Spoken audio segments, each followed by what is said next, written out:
Timu y'abebembezi ba NRM abarimu Dr. Rosemary Seninde ow'ebyokusherra obuhagizi bw'ekigombe, Dr. Tango Odoyi chairman w'akakiiko k'ebyobururu omu kigombe, Minisita Mary Mugasa n'abandi babuganabuganaho abebembezi b'ekigombe omu district ya Kikuube okwetegereza aha by'okutoorana orakwate ebendera omu Karuru ak'okugarukamu okutoorana chairman wa district ya Kikuube. Eki nikiijaho bwanyuma ya Peter Banura obiratorinwe okuba chairman okuruga 2026 okwisya 2031 okwitwa emotoka ya taxi ebiro bina ebyokwezi kwa omwaka ogu. Olemu okwerabira nti akalulu ka LC5 twakawangula naye ku mulundi guno by election bwe tutaweerwe, it may be a different thing, kayinza okufuukamu ekirala bwe munaatukoleramu ekyejo. N'olwekyo tuzze kubasaba ekigambo ekisinga obukulu, unity, obumu. Dr. Seninde yashaba ngu hatabaho ebyokurwanagana omu kigombe. Bwe tunaabanga tulonze flaga beyala mu ngeri yonna gye tunaaba tumulonzeemu ng'abantu b'Ekikuube, tugenda kubasaba mukole okulwana kwonna okwa buli kala okufuba okulaba nga batugenda mu kalulu ng'ennaku z'omwezi 10 tetweyuzaamu. Okusaba kwaitu ngubana abantu bona nabanya NRM abakikuube district muikirize tugende mu field tutera Karuru ko Businge tugombe flag bearer white.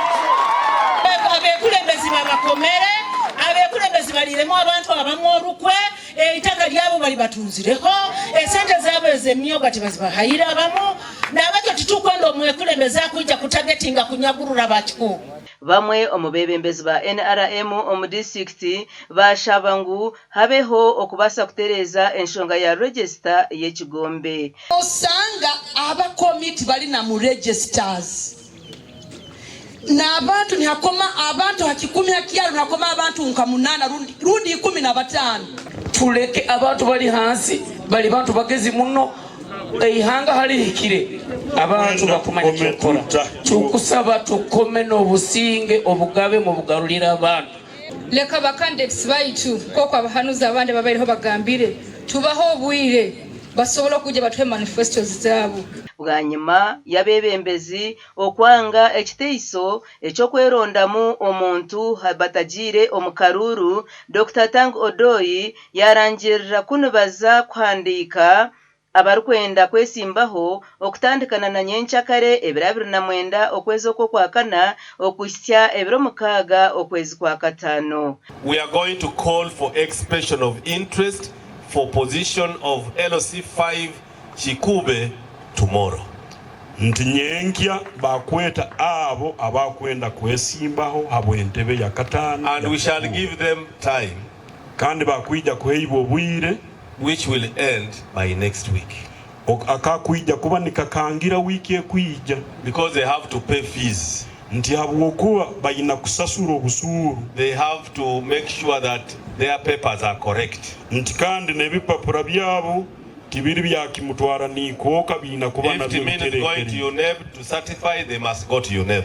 Okirabani kiyetakisa kugenda omukatebe akajunanizibwa n'okugumya ebipapura byawe byokusoma naho bagiye. Odoyi nagira ngu bwanyuma yo kuhandika abarikwenda ebendera nibaza okubuganabuganaho na chairman w'ekigombe General Yoweri Kaguta Museveni. Elections are not free and excellent. They are always free and fair. Akaruru akokugarukamu okutoorana chairman wa district ya Kikuube nekija kuterwa 10 okwezi kwa mukaga omwaka ogu. Amakuru aga gashakwa Ambrose Nuwagaba Katoto.